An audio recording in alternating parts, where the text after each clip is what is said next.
The sky over the Libyan desert tore open. A pillar of fire, hellish and unnatural, screamed upwards from a concrete slab. It painted the night in jagged moving shadows, transforming the sea of dunes into a chaotic relief map. This was Vermland. The V-2 rocket clawed its way towards the stratosphere, a man-made demon chasing stars it was never meant to touch. Dr. Eric Lundgren did not watch from the observation bunker. He stood at the small, grimy window of his personal quarters. The fire's glow flickered across his face, but his eyes were not on the rocket. They were fixed on a simple framed photograph on his desk. His wife and 2 daughters on a Stockholm pier, forever caught in a summer before the war. The roar was a physical pressure in the room. A tremor ran through the floor, dislodging a piece of chalk from his workboard. On the board was a complex ballet of equations, a symphony of forces describing the parabola of death now ascending over Africa. With a calm that felt like death itself, Lundgren picked up the chalk. He found one specific variable in the guidance sequence, the variable for resonant harmonic oscillation in the gyroscopic stabilizers. The flaw, his flaw, the only moral act he had left. He erased it. The equation was now incomplete, a silent lie. The rocket outside carrying this corrupted brain would miss its target in England by over 800 meters. It would plow into a field, not a factory. This was his secret rebellion, a sabotage of 1 in 100.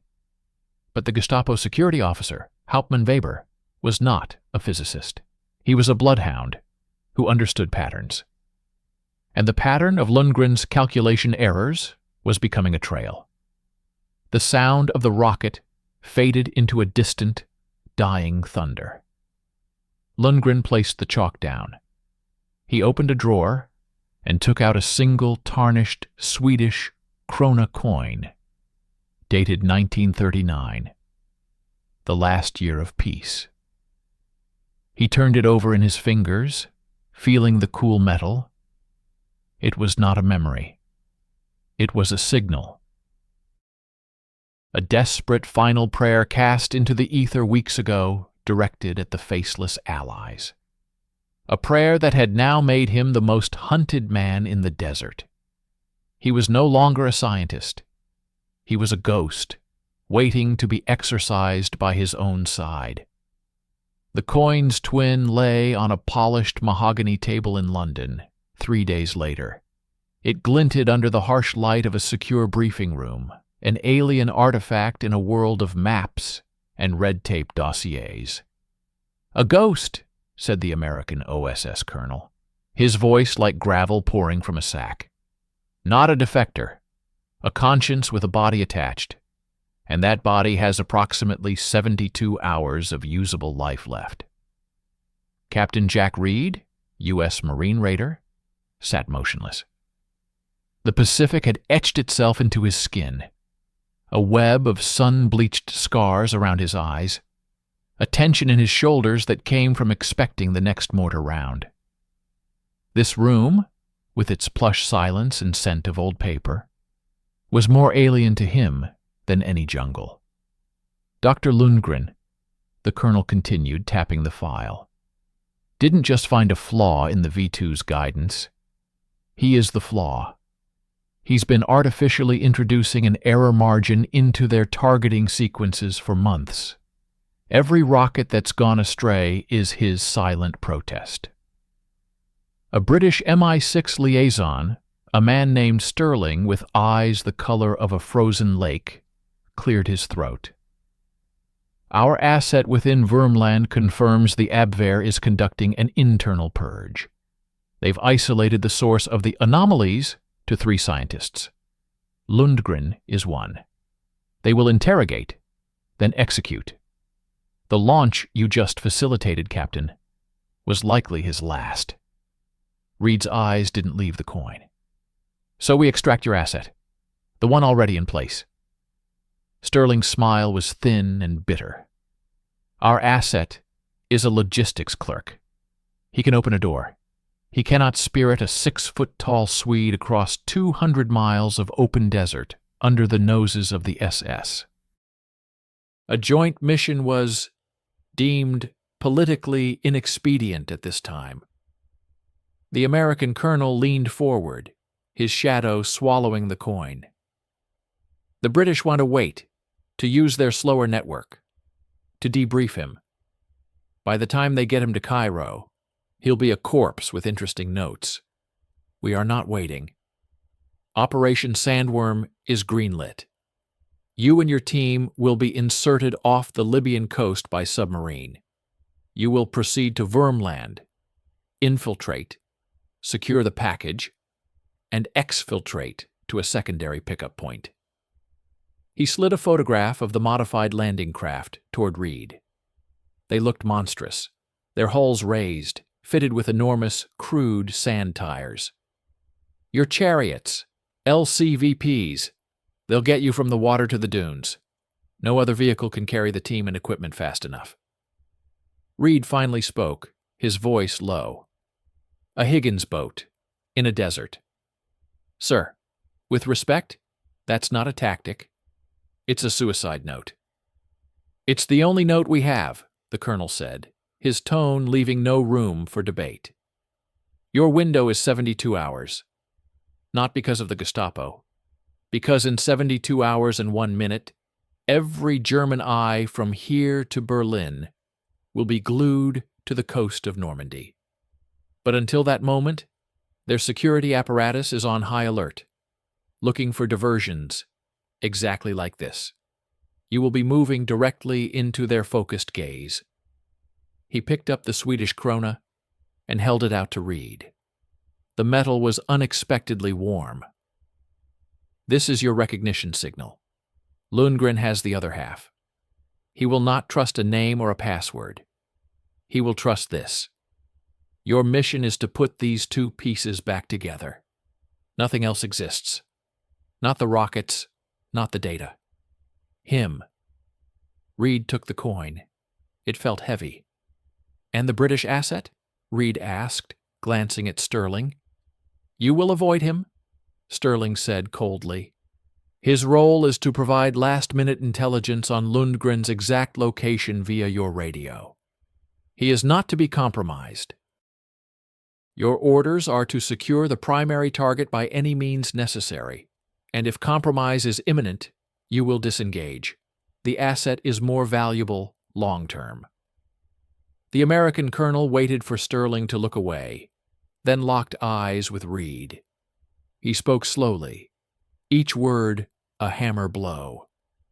"There is one more operational parameter, Captain. This is not a sanctioned Allied operation. It is a unilateral American action. If you are captured, if your boats are found, if a single piece of evidence links this to official channels, you do not exist. Your service records will vanish. Your dog tags will be listed as lost in the Pacific. You will be deserters who stole equipment for God knows what. The only thing that will prove this mission ever happened is you, standing on the deck of the pickup ship with that Swede alive beside you. Do you understand the contract?" The silence in the room was absolute. Reed closed his fist around the coin. The edges bit into his palm. This was no longer a retrieval. It was a pact with oblivion. Success meant saving a ghost. Failure meant becoming one. "I understand the contract," Reed said. The deck of the USS Barracuda was a tomb of black steel and colder air.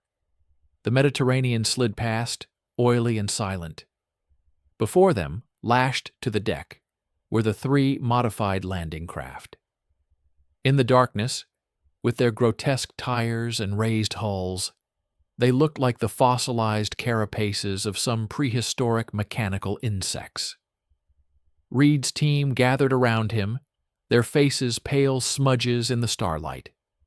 Miller, the mechanic, ran a hand over one of the giant sand tires. his skepticism a tangible force. O'Bannon checked and rechecked the breech of his suppressed M3 grease gun, his movements ritualistic. Chavez, the radio man, clutched his equipment crate, his eyes wide, trying to absorb the scale of the dark emptiness beyond the railing. No pep talk, no grand words. Reed simply showed them the coin, catching a sliver of moonlight. "This is the objective," he said, his voice barely above the whisper of the sea. "A man. We find him. We bring him home. Everything else is background noise. We are already off the map. Our only way back is through." The submarine's hatch opened with a hiss of equalizing pressure. The final order. One by one, they clambered into the absurd boats. The engines coughed to life, a dissonant, roaring challenge to the quiet night. Reed stood at the helm of the lead craft, the Swedish coin now on a chain around his neck, hidden under his shirt. It felt like a lodestone, pulling him toward an invisible point in the dark continent ahead. The Barracuda released its clamps. The boats hit the water with a jarring slap. Before them, the African coast was just a deeper shade of black, a vast, hungry mouth. Reed glanced at his compass, then at the impossible silhouette of his sandboat against the open ocean. He pushed the throttle forward. The engine screamed. The bows lifted. They pointed towards the desert, leaving the world of rules and records and allies behind them, committing to the void. The race for the ghost had begun, and the clock, in Reed's mind, was already counting down from 71. The desert did not fight them. It simply did not acknowledge their existence. The modified Higgins boats, so powerful on water, became clumsy, bellowing intruders on the salt flats.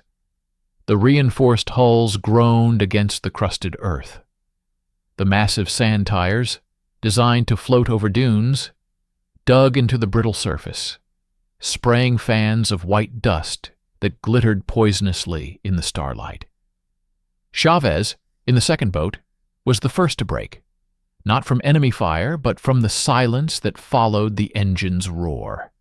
It was a vacuum, swallowing sound and spitting back a ringing, cosmic nothingness.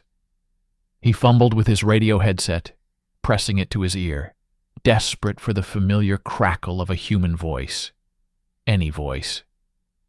He heard only the high-pitched whine of his own terror. "Eyes on your compass, Chavez," Reed's voice crackled over the short-range Motorola, flat and emotionless. "The desert will get inside your head if you let it. Don't let it." Their progress was a jagged scar across the flats. Miller, riding with Reed, had his head perpetually cocked, listening to the engine's harmonics like a doctor listening to a sick heart. "She's running hot, Captain," he muttered, not taking his eyes off the temperature gauge. These tubs were meant to cool in seawater. This dust, it's like sandpaper in the lungs. Her lungs.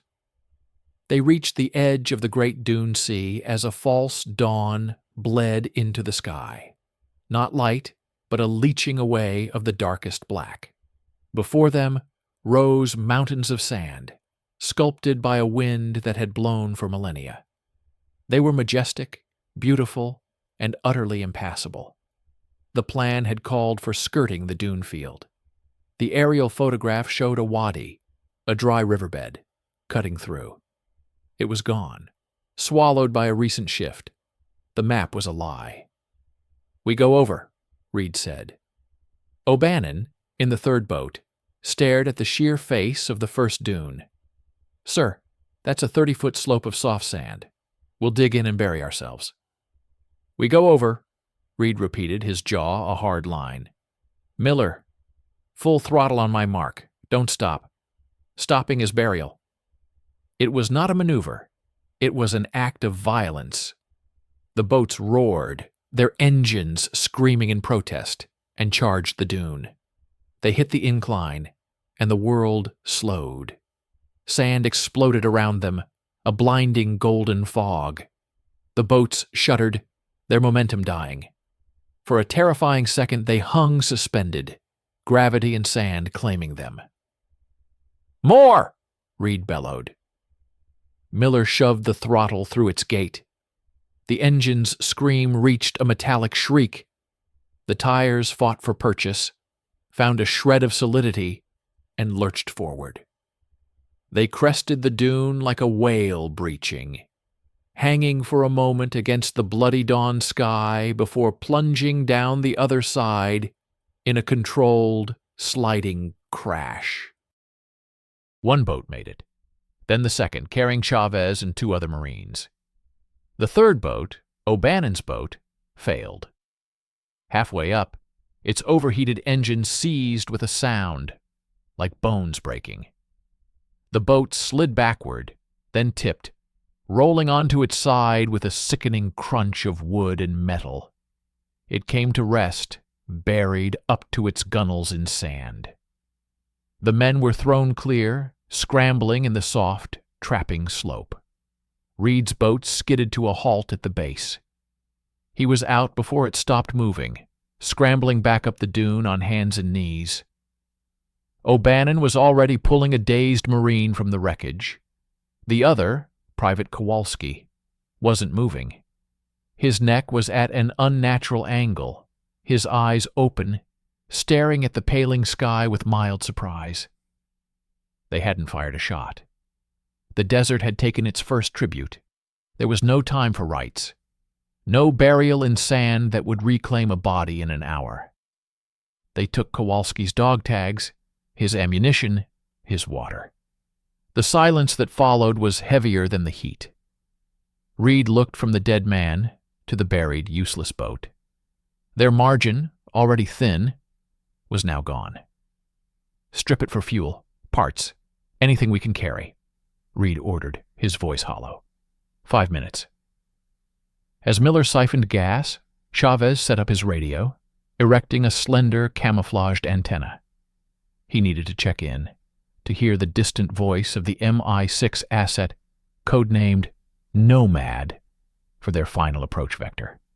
The headphones hissed. Then a voice, British, tight with static and tension, emerged.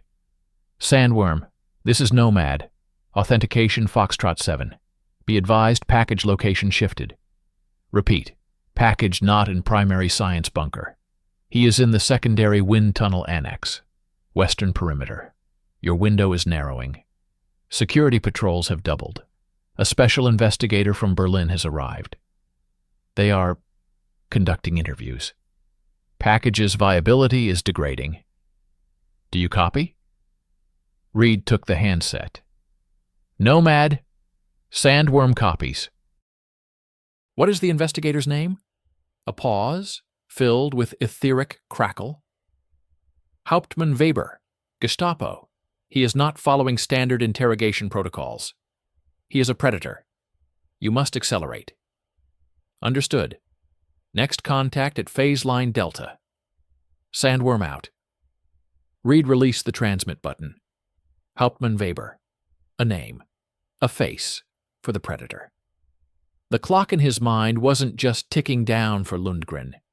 It was ticking down for the methodical, brutal process of a Gestapo interrogation. As they redistributed the gear, Miller held up a component from the dead boat's engine, a cracked fuel pump. "Spare part, sir. But if one of the other 2 goes, we're on foot. And on foot in this..." He didn't finish. He didn't need to. They abandoned the wreck and the body to the sand. The 2 remaining boats moved on, slower now, burdened. The desert began to reveal its true nature. It wasn't empty. It was full of teeth. A sudden, sharp crack echoed across a basin, followed by a high whistle. A geyser of sand erupted 10 yards from Reed's boat. Sniper. The shot hadn't come from Wormland. It came from a lone, rocky outcrop to the north. A German reconnaissance patrol, likely ranging far from the base, isolated, just as they were. "Contact! 3 o'clock!" Reed yelled, shoving the helm hard. The boat slewed sideways as another round punched through the plywood stern, where his head had been. This was not the War of the Pacific. There was no jungle for cover, no crashing surf to mask sound. There was only open, naked ground.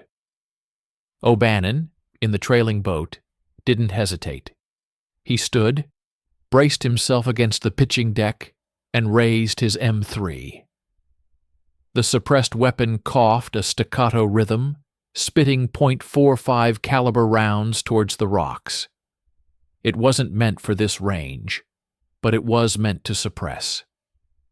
Chavez, useless with a rifle, huddled over his radio, as if the equipment could shield him. "Miller, get us behind that dune lip. Now," Reed barked, pointing to a low ridge. The engine roared. They fishtailed, presenting a harder target. A third shot ricocheted off the iron-hard sand with a vicious whine. O'Bannon kept firing, short, controlled bursts. A cry echoed from the rocks. Then, return fire. A Schmeisser, its rattle unmistakably German. Bullets stitched a line in the sand, chasing O'Bannon's boat. They reached the partial cover of the dune. Reed was already out, scrambling up the ridge with his binoculars. He saw 3 figures. One was down, writhing. The other 2 were breaking cover, running for a Kubelwagen utility vehicle hidden behind the rocks. They weren't staying to fight. They were racing back to report. They could not be allowed to report. Reed dropped the binoculars and brought up his M1 carbine. A long shot, moving target. The heat shimmer made the air waver. He breathed out half the breath and let the world narrow to the front sight post and the running man. He squeezed. The shot was lost in the wind. The lead German stumbled, fell, did not get up. The second man reached the Kubelwagen. The engine sputtered to life. O'Bannon's boat, having circled wide, emerged from behind another dune, cutting off the vehicle's path. O'Bannon stood again, his grease gun raised. The German driver panicked, wheeled the vehicle hard. It tipped, rolling once in a cloud of dust and sand, coming to rest on its roof, wheels spinning. Silence returned, more profound than before, now stained with cordite and blood. They approached the wreck. The driver was dead, neck broken. Reed checked the other 2. One was O'Bannon's kill, the other, Reed's. He felt nothing. It was a mechanical act like clearing a jam, a necessity. They searched the bodies. Maps, patrol logs, and on the officer, a folded memo. Reed's German was basic, but the words were clear enough. Priority: isolate and detain Dr. E. Lundgren for immediate transfer to Berlin. Suspect: willful sabotage. Authority: Gestapo, Sonderkommando Weber. Use all necessary measures. The memo was dated yesterday. Reed folded the paper and put it in his pocket. He looked at his men, their faces smeared with dust and sweat, their eyes holding the new knowledge that the desert was not the only hunter. "They were expected back by nightfall," Reed said, his voice dry as the sand. "When they don't return, Weber will know someone is out here. He'll lock Wormland down tight. Our infiltration window just collapsed." He turned and looked south, towards where the complex lay hidden in the heat haze. The ghost was waiting, and the man sent to erase him now knew a rival eraser was coming. "We move," Reed said. "No more stops. We reach the perimeter by nightfall, or we fail." The 2 scarred boats, carrying the living and the weight of the dead, pushed deeper into the Devil's Anvil, where the hammer was already poised to fall. Night at the edge of Würmland was not a relief. It was an amplifier. The day's brutal heat bled away, leaving a cold that seeped into the marrow. The sprawling complex was a constellation of isolated electric lights, harsh, clinical dots against the profound dark of the desert. It hummed with a low, industrial vibration, the sound of relentless creation. From their concealed position in a jagged wadi half a mile out, Reed's team watched through binoculars. They saw the perimeter fence, the watchtowers with sweeping searchlights, the patrols of Waffen SS troops with dogs. The wind tunnel annex, their target, was a low, windowless concrete block on the western edge. It looked like a tomb. "Nomad's signal is active," Chavez whispered, his ear pressed to the radio. A tiny, repeating beep pulsed through his headphones, a directional homer planted by the British asset. "It's coming from that building. He's in there." "Or it's a trap," O'Bannon grunted, assembling his wire cutters and black tape. "A nice, neat box for us to walk into." Reed didn't answer. He was watching the patrol patterns. They were tight, professional, but there was a new urgency to them. The searchlights lingered longer on the outer darkness. The dogs strained at their leashes. Hauptmann Weber's memo was in effect. The base was a clenched fist. Their infiltration plan was born of pure, desperate insanity. They would not go through the fence.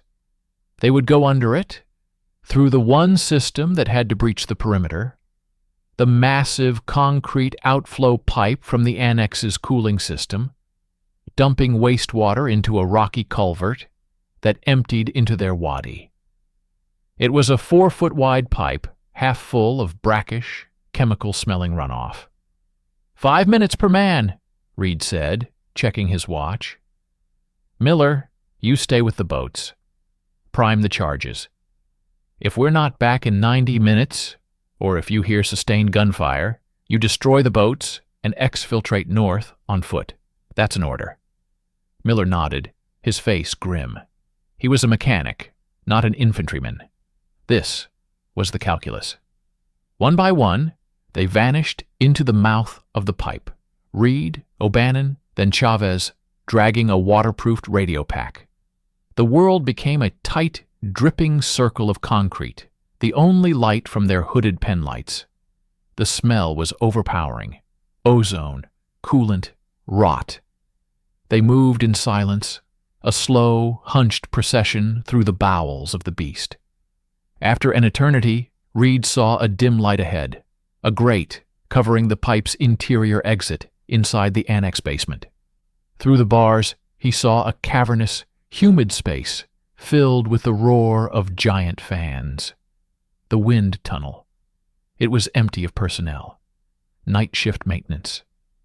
O'Bannon made quick work of the grate's rusted bolts. They slipped out into the shadowy vastness, the sound of their movement swallowed by the monumental white noise of the dormant machinery. According to Nomad's schematics, a service stair led to the second-floor offices and labs. They found the stairwell. It was clean, lit by caged bulbs, too exposed. Reed pointed to a freight elevator. They took it, the ancient cage groaning its ascent.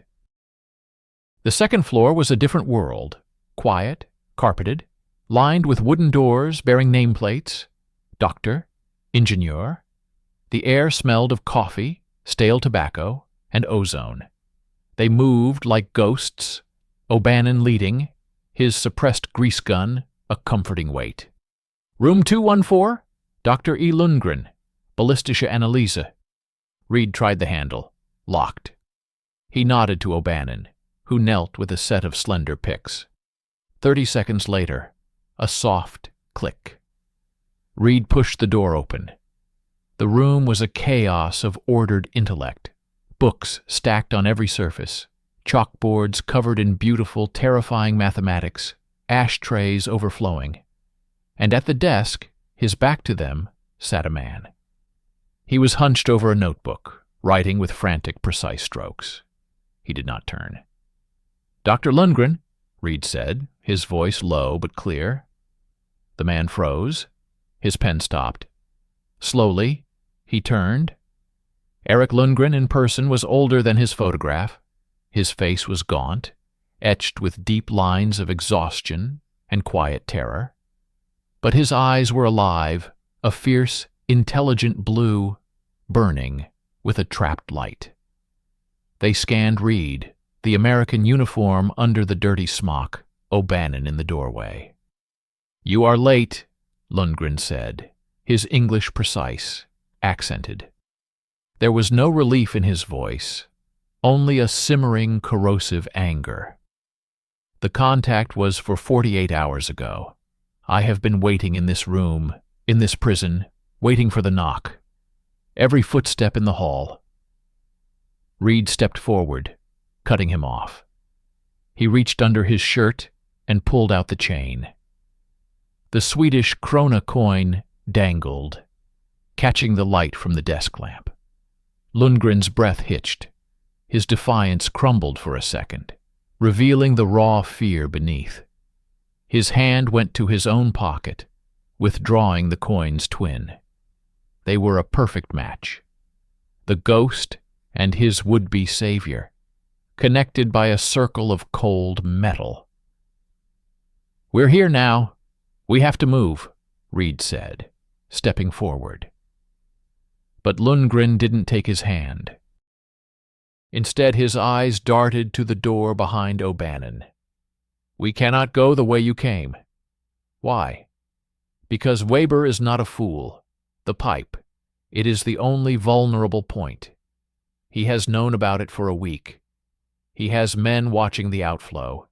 He is waiting for rats to come in, or to try to leave." A cold knot tightened in Reed's gut. "Then how do we get out?" "There is another way. A service tunnel for electrical conduits. It runs to the old motor pool outside the fence. My other contact arranged it." "Other contact?" Reed's voice turned to ice. Before Lundgren could answer, a shadow detached itself from the deeper darkness in the corner of the office, near a tall, blueprint cabinet. A man stepped into the light. He was not German. He wore the coveralls of a base electrician, but his face was lean, weathered, his eyes dark and impossibly calm. In his hands was a British Stenmark II submachine gun, suppressed, pointed neutrally at the floor. "That would be me, Captain," the man said. His voice was quiet, educated, with a faint, unplaceable accent. "You can call me Elias. Nomad sends his regards." O'Bannon's gun came up instantly, aimed at the man's center mass. Reed's hand went to his carbine. "Stand down, Sergeant," the man, Elias, said, his gaze on O'Bannon. "If I wanted you dead, you'd have been dead at the grate. I am the contingency, the plan you were never told about." Lundgren stood, his body tense. There were two promises, one from Washington, one from London. I trusted the idea, not the men. Elias has been my keeper here for 3 months. He has the route. He has the vehicle. Reed's mind raced. The British had cut their own deal. They had their own man on the inside, a professional, far more capable than a mere logistics clerk. Sterling had lied. This was their extraction. The Americans were just the noisy diversion. The deal was us. American extraction, Reed stated flatly. The deal, Elias corrected softly, is the preservation of the package. My route is secure. Yours is, as the doctor said, a rat trap. Weber is expecting a blunt, American-style raid. He is not expecting a quiet disappearance from within. Come with us, or attempt your own exit. But if you trigger Weber's trap, you will die, and you will condemn the doctor. A low building whine began to permeate the building, rising in pitch and intensity. It was not an alarm. It was something far more primal. The giant turbines of the wind tunnel powering up downstairs. Lundgren's eyes widened in genuine horror. "No, not now. It is too early." "What is it?" Reed demanded. "The final test," Lundgren breathed. "The corrected launch. Weber moved the schedule forward. He is using it as bait or as a purge. Everyone must assemble in the main bunker. The base will lock down. Complete isolation." As if on cue, a harsh, metallic voice echoed through hallways from a loudspeaker. "Achtung! Versuchsstart in 30 Minuten. Alle wissenschaftliches Personal zum Hauptbunker. Sofort. Dies ist ein Befehl von Hauptmann Weber." The order was clear. All scientific personnel to the main bunker. Immediately. Elias moved to the door, cracking it open to peer into the hall. "We have minutes before they come to collect him. The service tunnel is now the only way." Reed was trapped. The logic was impeccable. His route was compromised. The British had outmaneuvered them. To insist on his own plan was to sign Lundgren's death warrant and theirs. The objective was the man, not the method. He made the call. "We go your way, but we stay together. O'Bannon, Chavez, on me." Elias gave a curt nod. "Follow." And from this moment, silence is life. He led them out of the office, not into the main hall, but to a janitor's closet at the end of the corridor. Inside, he moved a shelf, revealing a narrow, pitch-black hatch in the wall. The smell of dust and old wires wafted out. One by one, they dropped into the darkness. Elias went first, then Lundgren, then Chavez, with his radio. O'Bannon went next. Reed was the last. As he lowered himself into the hole, he took a final look back at the civilized chaos of Lundgren's office, the last island of a world where war was equations on a board. He pulled the hatch closed above him, plunging them into absolute black. They were now in the belly of the beast, trusting a stranger, hunted by a predator who had anticipated their every move except one, that his prey had a second keeper. Above them, through layers of concrete and steel, the apocalyptic whine of the wind tunnel reached its peak, a scream that sounded like the future being born in fire. The countdown to the corrected launch had begun, and they were buried beneath it. The service tunnel was a crawl space of absolute darkness and suffocating heat. It was a vein of concrete and bundled electrical cables that thrummed with live current, smelling of hot insulation, rat droppings, and human sweat. They moved in a single, tortured line, their world reduced to the circle of light from a single shaded penlight Elias held. The sound of their breathing, the scrape of fabric and gear against rough walls, was deafening in the enclosed space. Lundgren moved with a frantic, brittle energy, fueled by pure adrenaline. Elias was a shadow ahead, silent and efficient, his movements those of a man who knew every turn, every obstacle. Chavez, behind Reed, gasped with claustrophobic panic, the weight of the radio and the earth pressing down on him. O'Bannon brought up the rear, his body a barricade against any pursuit. After an eternity measured in heartbeats and scraping knees, Elias stopped at a rusted metal ladder bolted to the wall. He killed the light. Above them, a faint grayish light seeped through a circular manhole cover. "The old motor pool," Elias whispered, his voice barely a vibration in the dark. "Abandoned. We are beyond the main fence. There is a Kübelwagen. It has fuel, water, and papers for a supply inspection. We drive east, into the deep desert. to a prearranged pickup zone. The British will be there in 48 hours. 48 hours? Reed's voice was a low, harsh scrape. Weber will have the Luftwaffe and every patrol in Libya scouring the desert by dawn. My route is not on any map, Elias replied, his tone leaving no room for debate. It is a path known to my people for 1,000 years. We will vanish. Your people? Reed asked, though he already knew the answer. This man was no mere MI6 agent. He was local, a weapon forged by the British from the desert itself. Before Elias could answer, a thunderous, rolling boom shook the very earth around them. Dust rained from the ceiling of the tunnel. It was not an explosion.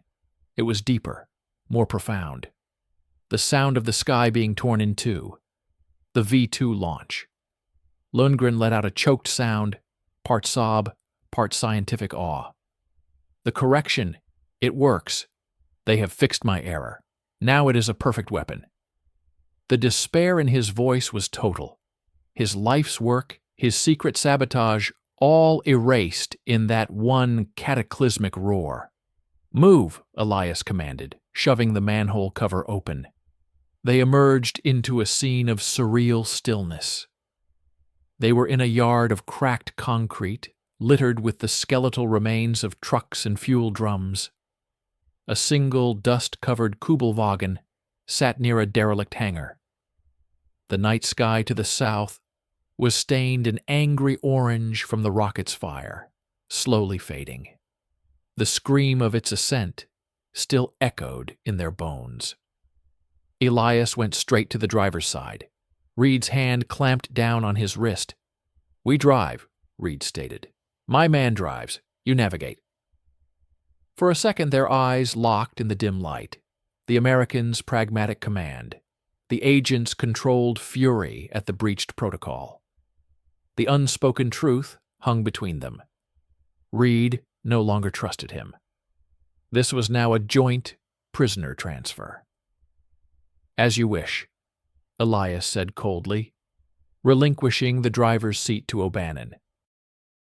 They piled in, O'Bannon driving, Elias beside him navigating, Reed, Lundgren, and Chavez crammed in the back with the radio. The engine coughed to life, a horribly loud sound in the silent yard. O'Bannon gunned it, and they shot out of the motor pool onto a service road of hard-packed sand, leaving Vermland's glow behind. For 20 minutes, they saw nothing but the void, the Kubelwagen's headlights carving a frail tunnel through the infinite dark. Elias guided them not by compass, but by the stars and the faint, almost imperceptible texture of the desert floor. He was a ghost, reading a map written in sand and stone. Then Chavez, hunched over his radio, stiffened. Captain, I'm picking up chatter. German, on an open patrol frequency. Translate. Chavez listened, his face pale. They're reporting a breach at the wind tunnel annex, an open service hatch, missing person, Dr. Lundgren, and they found the bodies of the patrol. Our patrol. They've connected it. He swallowed. Hauptmann Weber is taking personal command of the pursuit. He's authorizing Vergeltungsmaßnahmen, retaliatory measures, no prisoners. They had been in the wind less than an hour, and the hunter already had their scent. There, Elias pointed to a narrow gap between two towering mesas. Through there, it is a canyon. It will mask our engine noise and heat signature for a time. O'Bannon swung the wheel. They plunged into the deep shadow of the stone walls. The world became a slot of star-dusted sky far above, the roar of their engine magnified into a pounding echo.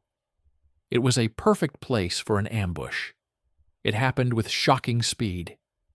From a high ledge, a blinding searchlight snapped on, pinning the Kubelwagen in its stark white glare. A voice, amplified by a bullhorn, rang out in German-accented English. It was a voice of cold, academic fury. "Stop the vehicle, Captain Reed. You have something that belongs to the Reich." Hauptmann Weber. He stood on the ledge, silhouetted by the light, not in a Gestapo leather coat, but in the practical uniform of the Afrika Korps. He held no weapon. He didn't need to. On either side of the canyon rim, machine gun nests revealed themselves, their barrels pointed downward. O'Bannon slammed the brakes. The Kubelwagen skidded to a halt in a cloud of dust. "He knew," Reed muttered, the realization a physical blow. "He knew about the tunnel. He knew about the motor pool. He herded us here." Elias's face was a stone mask. "Nomad," he breathed, the word a curse. Sterling's man inside. He was compromised from the start. Or he was always Weber's. This was the trap, not the pipe. This. Weber's voice echoed again. "Send out Dr. Lundgren.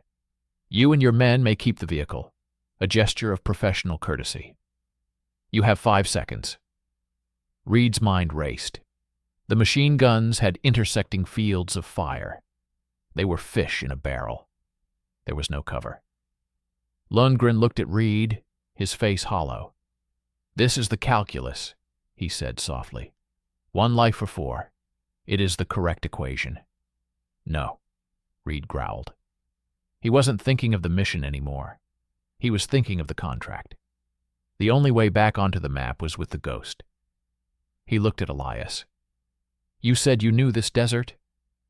Is there another way out of this canyon?"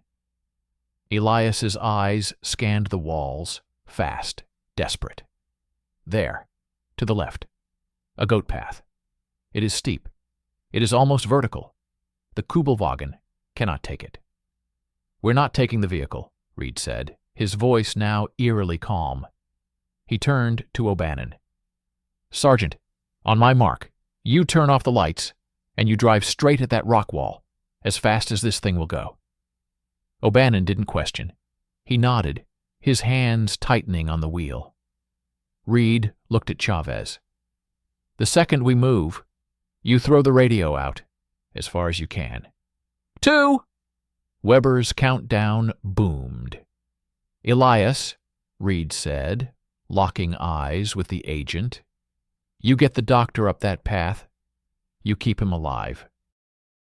That is your only mission now. Do you understand?" For the first time, Elias looked at Reed, with something resembling respect. He gave a sharp nod. 1! Lights! Go! Reed roared. O'Bannon killed the headlights and stomped on the accelerator. The Kubelwagen leapt forward not towards the canyon exit, but directly at the solid rock face to their left. For a split second, the Germans were confused, their searchlight swinging wildly to track the sudden, dark movement. "Jump!" Reed bellowed. He shoved Lundgren out his door, into the darkness. Elias was already there, pulling the physicist to his feet and dragging him towards the jagged, near-invisible path on the canyon wall. Chavez threw the heavy radio pack like a discus into the shadows. Reed and O'Bannon rolled out from the slowing vehicle, hitting the ground hard. The Kubelwagen, now a driverless missile, slammed into the rock wall with a spectacular grinding crash of metal. The German machine guns opened fire, but they were aiming at the sound and the crash at the dying vehicle.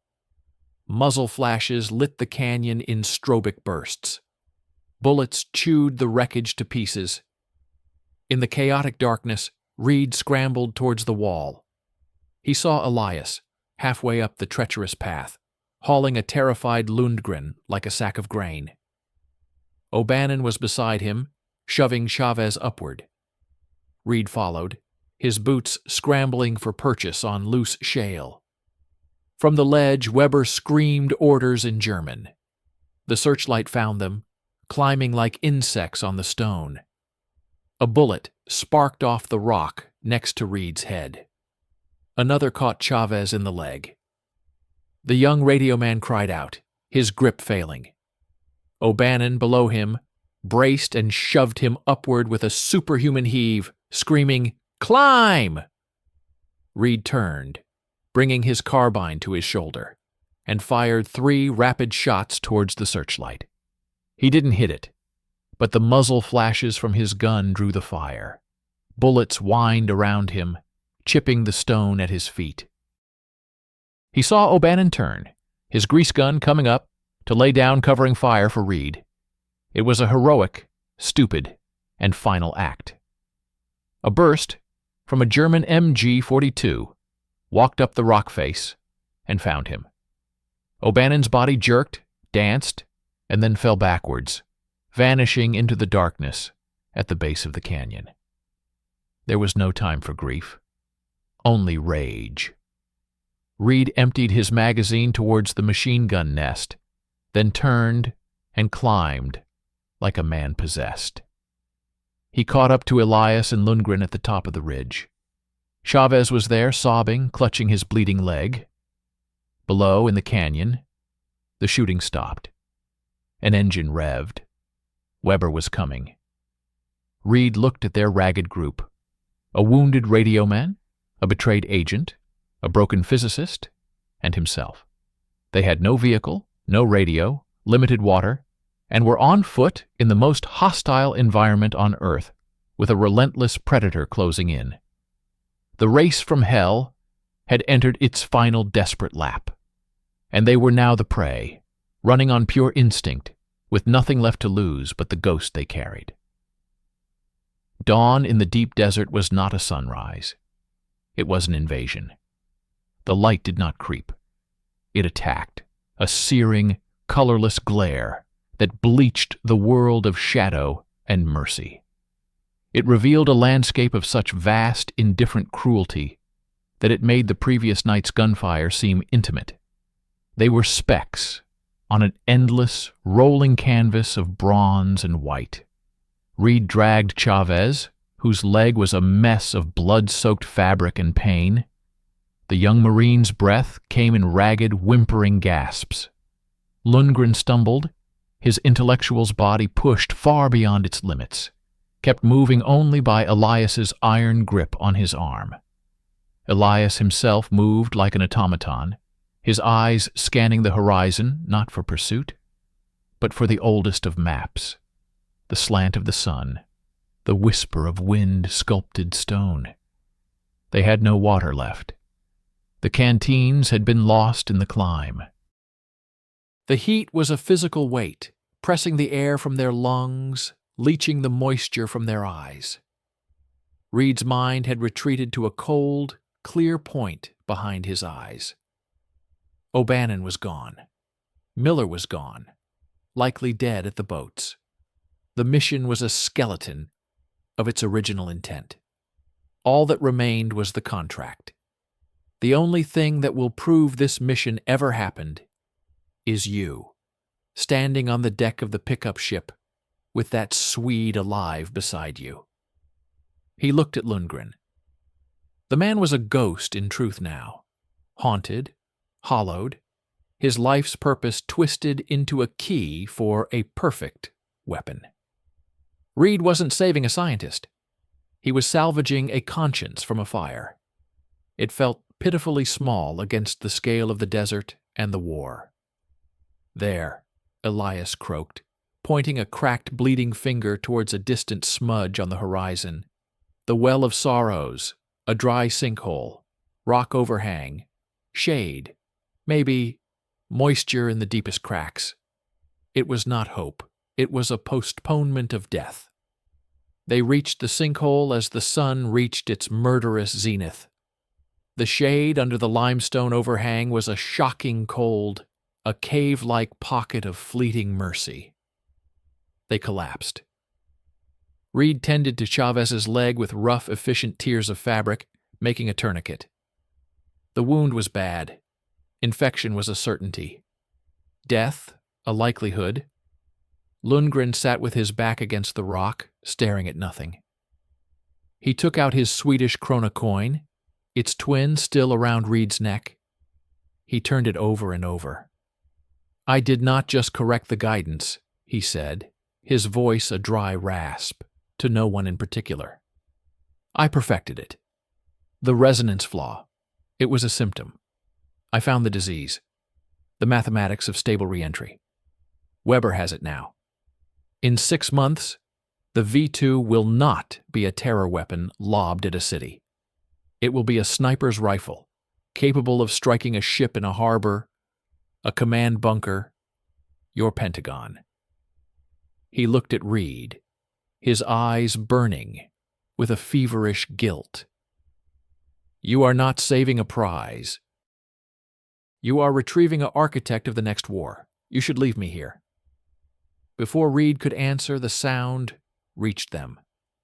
Not an engine, a lower persistent thrum, the steady, rhythmic beat of a single-engined aircraft, a Fieseler Storch, the German liaison and spotter plane.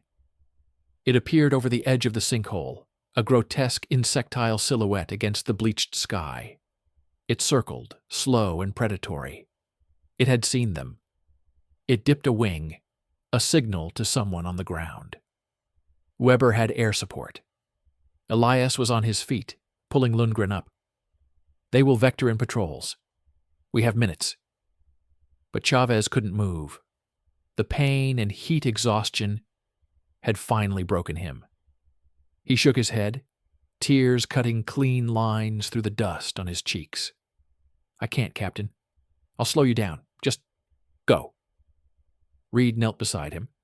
He saw the boy he'd pulled from a replacement depot, now dying in a hole at the end of the world for a ghost and a coin. This was the price. Not in grand gestures, but in broken boys left in the sand. He took Chavez's sidearm, checked the chamber, and pressed it back into the young Marine's hand. He said nothing. No hollow promises, just a look of absolute, shared understanding. Chavez nodded, his grip tightening on the pistol, his sobs quieting into a terrible adult resolve. Make them pay for the time, Reed said, his voice barely audible. He turned and followed Elias and Lundgren, who were already scrambling out of the opposite side of the sinkhole. As they clawed their way up the rock, the first distant sputter of a German patrol vehicle's engine echoed across the plain. They ran. It was no longer a tactical retreat. It was a blind animal stagger through a furnace. The Storch tracked them, a buzzing, malevolent shadow. It did not shoot. It did not need to. It was hurting them, wearing them down, reporting their every stumble to the hunters on the ground. Elias led them into a labyrinth of wind-eroded stone pillars, a city of rock carved by a millennium of sirocco's. It provided fleeting cover from the plane's eye, but it was a maze. And Weber, the meticulous predator, would be closing the exits. Behind them, from the direction of the sinkhole, a short, sharp exchange of gunfire echoed. A single American .45 report, answered by the ripping seam of a German MP-40. Then silence. Reed did not look back. The cold point inside him grew colder. Elias stopped at a dead end, a towering wall of striated sandstone. He leaned against it, his strength finally failing. "This is not on my map," he whispered. "The desert. It has changed." Lundgren sank to his knees, beyond despair. The coin fell from his fingers into the sand. Reed stood, his back to the rock, facing the way they had come. He had maybe half a magazine in his carbine. He could hear the engines now, 2, maybe 3 vehicles, navigating the stone labyrinth, getting closer. He heard German voices, crisp and professional. Hauptmann Weber walked into the open clearing at the mouth of the stone corridor. He was alone. He held a Luger pistol, pointed at the ground. His uniform was dusty, but his face was clean, sharp, intellectual. He looked at them not with hatred, but with the disappointed focus of a chess master cleaning up a messy endgame. "Captain Reed," Weber called out, his English flawless. "You have exhibited remarkable endurance, a credit to the raiders. But the game is over. The desert always wins. Give me the doctor, and I will grant you and your guide a clean death. Military execution, not a slow crucifixion on the sand for the vultures." Reed said nothing. He raised his carbine, aiming at the center of Weber's chest. A futile final gesture. Weber smiled a thin, pitying smile. He raised his Luger. A new sound cut through the dry air. A deep, rolling, thunderous crump. Not from the sky, from the north. Then another, and another. Everyone froze. Weber's head snapped towards the sound. His eyes widened with genuine professional shock. "Artillery!" It was naval gunfire, heavy caliber. Shells were walking across the desert, miles away, but the direction was unmistakable. They were pounding the coast. And Würmland. The distant secondary explosions that followed were not from shells. They were from fuel depots, from ammunition stores. The complex was being erased. D-Day. The invasion of Normandy had begun. And as a diversion, or as a final denial, Allied battleships were shelling the Libyan coast, obliterating the rocket base in a storm of high explosives. Weber's perfect logical world shattered. His prize, his prisoner, his career, all of it was now secondary to the cataclysm unfolding on the shores of France. The radio on his belt squawked with frantic, panicked German. He listened for a half-second, his face turning ashen. His gaze snapped back to Reed, to Lundgren. The calculation in his eyes was swift and brutal. He could still kill them. But he could not stay. He had to report, to regroup, to face a war that had just changed forever. With a snarl of pure, incandescent rage, Weber fired. But not at Reed. He fired at Elias, who stood closest to Lundgren. The bullet took Elias in the shoulder, spinning him around. Weber then turned and ran, shouting orders in German, disappearing into the stone maze towards his vehicles. The sounds of the patrol engines roared to life and began to fade, heading not towards them, but towards the coast, towards the new war. The bombardment continued, a distant, rhythmic drumming of doom for Würmland. Reed rushed to Elias. The wound was bad, but not immediately fatal. The British agent looked up at him, pain etching his face, but his eyes were clear. "The pickup," he gasped. "The coordinates, 10 miles east, a wadi. They will come at nightfall. Only tonight." He passed out. Reed looked at Lundgren. The physicist was staring north, towards the sound of the guns, towards the destruction of his prison and his work. There was no triumph in his face, only a profound, weary grief. They were alone again, with a dying man, a wounded spy, and a 10-mile walk through hell. Reed hauled Elias over his shoulders in a fireman's carry. He looked at Lundgren. "Pick up your coin, doctor. We're not done." Lundgren stared at the small silver circle half buried in the sand. The symbol of his guilt and his hope. Slowly he reached down, retrieved it, and clutched it in his fist. They walked, step by agonizing step. The world reduced to the next footfall, the next breath. The naval guns fell silent. The Storch was gone. The desert was theirs again, vast and silent, a graveyard for ambitions and armies. As the sun began to bleed into the horizon, they found the wadi. And in the deep purple twilight, they heard it. The low, beautiful thrum of a twin-engine RAF Hudson, circling, then touching down on the hard-packed sand. Reed stood, holding a barely conscious Elias, with Lundgren beside him, as the aircraft's door opened. A British commando waved them in. No one spoke. There were no debriefings, No congratulations. They loaded the wounded. They boarded. Reed took one last look at the desert, now swallowing the last of the light. Somewhere out there were Miller, O'Bannon, Chavez. Their names would not be on any roll of honor for this place. They were the price, paid in the sand. The plane lifted into the cooling night air.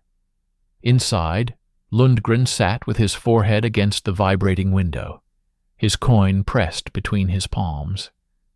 Reed closed his eyes, not in sleep, but in a final, exhausted retreat from the world. They had the ghost. They had fulfilled the contract.